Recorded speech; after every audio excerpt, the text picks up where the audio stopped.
Hey guys, welcome back to the channel. So இன்னைக்கு இந்த வீடியோல நம்ம எதை பத்தி பார்க்க போறோம் அப்படினு பாத்தீங்கன்னா பார்க்க போறங்க கேட்க போறோம். அதுவும் பாத்தீங்கன்னா நான் வந்து உங்ககிட்ட கேட்க போறேன்.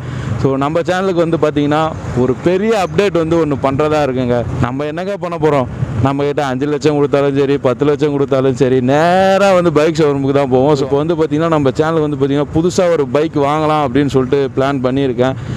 செம்ம ஒரு கன்ஃபியூஷனில் இருக்குங்க. எந்த பைக் வாங்கலாம், இது நல்லா இருக்குமா அது நல்லா இருக்குமா, நம்மளுக்கு டூரிங்க்கு நல்லா இருக்குமா, ஃபேமிலி கம்ஃபர்ட் நல்லா இருக்குமா அப்படின்னு சொல்லிட்டு இருப்பா தம்பி அப்படின்னு சொல்லிட்டு ஏகப்பட்ட குழப்பம் பார்த்திங்கன்னா மனசுக்குள்ளே ஓடிட்டுருக்கு. ஸோ அதை எப்படி தீர்க்கலாம் அப்படின்னு நினைக்கும்போது தான் நம்ம விடிபி ஃபேமிலி வந்து பார்த்திங்கன்னா எனக்கு வந்து ஞாபகம் வந்துச்சு. ஸோ நம்ம சப்ஸ்கிரைபர்ஸ் ஃபேமிலி இருக்கும்போது நம்ம எதுக்கெல்லாம் ஃபீல் பண்ணோம், சரி இந்த பொறுப்பு வந்து உங்ககிட்ட ஒப்படைச்சிடலாம், அதிகமான கமெண்ட்ஸ் வந்து எந்த வண்டிக்கு வருது அப்படின்னு பார்த்துட்டு முடிவெடுத்தலாம் அப்படின்னு சொல்லிட்டு தான் இந்த வீடியோ வந்து நான் மேக் பண்ணுறேன். ஸோ நான் வந்து பார்த்திங்கன்னா ஒரு 5 பைக் வந்து நான் சூஸ் பண்ணி வச்சுருக்கேங்க. ஒன்று வந்து பார்த்திங்கன்னா R15. ஃபஸ்ட்டு எனக்கு வந்து நான் வண்டி எடுக்கணும் அப்படின்னு நினச்சவனே என் மைண்டில் வந்த ஒரு பைக் எது அப்படின்னு கேட்டிங்கன்னா R15M தாங்க. அதோடைய கலர்லேயும் சரி பர்ஃபார்மன்ஸ்லேயும் சரி அதில் இருக்க ஃபுல்லாக ஃபியூச்சர்ஸ் எல்லாமே பார்த்திங்கன்னா எனக்கு வந்து ரொம்ப பிடிச்சிருந்துச்சு. அதனால் பார்த்திங்கன்னா அதை வந்து நான் வந்து என்னோடய லிஸ்ட்டில் வந்து ஃபஸ்ட்டில் வச்சுருக்கேன். இருந்தாலுமே அதில் இருக்க ஒரு மைனஸ் என்ன அப்படின்னு கேட்டிங்கன்னா ஃபேமிலி கம்ஃபர்ட் வந்து அந்த வண்டியில் வந்து கொஞ்சம் கம்மியாக இருக்க மாதிரி நான் ஃபீல் பண்ணுறேன். அதனால் வந்து அந்த வண்டியில் வந்து எனக்கு கன்ஃபியூஷன் வந்து வந்துச்சுங்க. மற்றபடி மைலேஜ்லேயும் சரி இப்போ இருக்க வந்து யங்ஸ்டர்ஸ்கிட்ட வந்து R15Mன்றது வந்து பார்த்திங்கன்னா பெரிய ஒரு கிரேஸை வந்து ஏற்படுத்தியிருக்குதான். ஏன்னா வண்டியோட பர்ஃபார்மன்ஸும் சரி மற்றபடி லுக் வைஸும் சரி அவ்வளோ பர்ஃபெக்டாக இருக்குங்க வண்டி. ஸோ ரெண்டாவதாக பார்த்திங்கன்னா நம்ம வந்து செலக்ட் பண்ண வண்டி பார்த்திங்கன்னா ராயல் என்ஃபீல்டு ஹிமாலயனு. இருந்தாலும் வந்து எனக்கு ராயல் என்ஃபீல்டு வந்து செட் ஆகாதோ அப்படின்ற மாதிரி தோணுது. ஏன்னு கேட்டிங்கன்னா ஃபஸ்ட்டு வந்து டியூப் டயர் தராங்கங்க. டியூப் டயர் அப்படி சொல்லிட்டு எடுத்துக்கிட்டிங்கனாலே நம்ம வந்து போகிற இடமா எல்லாம் எப்படி இருக்குன்னு தெரியாது. அங்கே போய் பஞ்சர் ஆயிடுச்சுன்னா வேண்டவே வேண்டாம் வேலை அப்படின்னு சொல்லிட்டு, அது இல்லாமல் மெயின்டெனன்ஸும் கொஞ்சம் ஜாஸ்தியாக இருக்கும் அப்படின்ற மாதிரி ஒரு ஃபீல் ஆகுது. அடுத்ததாக பார்த்திங்கன்னா டியூக் 200 வந்து ஓரளவுக்கு ஓகே தான்.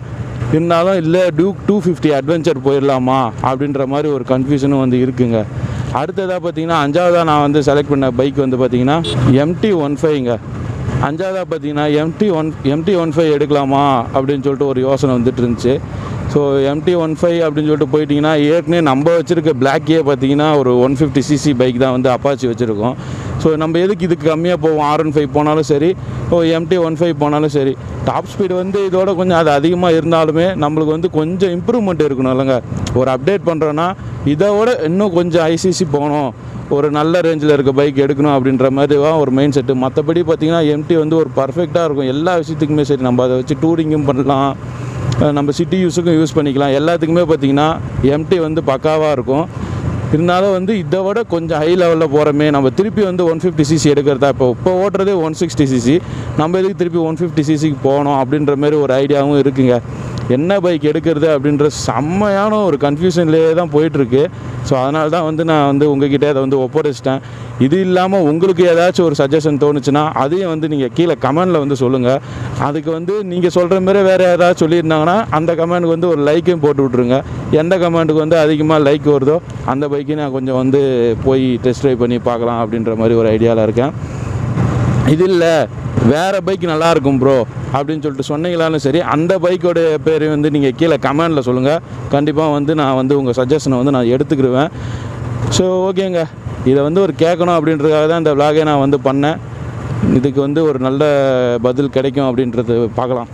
அதாங்க இந்த 5 பைக் வந்து பார்த்திங்கன்னா நான் செலக்ட் பண்ணது. ஸோ இது இல்லாமல் இந்த பைக் நல்லாயிருக்கு ப்ரோ அப்படின்னு சொல்லிட்டு உங்களுக்குன்ட்டு ஏதாச்சும் ஒரு சஜஷன் இருந்துச்சுனாலும் அதை வந்து நீங்கள் கீழே கமெண்டில் சொல்லுங்கள். கண்டிப்பாக அந்த வண்டியும் நம்ம போய் டெஸ்ட் ட்ரைவ் பண்ணி எப்படி இருக்குது அப்படின்னு சொல்லிட்டு பார்க்கலாம். ஓகே guys, இதோட இந்த வீடியோ வந்து நான் எண்ட் பண்ணிக்கிறேன். ஸோ சேனலில் யாராவது புதுசாக இருந்தீங்கன்னா மறக்காமல் சப்ஸ்கிரைப் பண்ணி பக்கத்தில் இருக்க பெல் பட்டனையும் தட்டி விட்ருங்க. அப்போ தான் நம்ம சேனலில் போகிற வீடியோஸோட நோட்டிஃபிகேஷன் எல்லாமே உங்களுக்கு ரெகுலராக வரும். So stay tune Venkat vlogs நம்ம சேனல் வேறு லெவல் guys.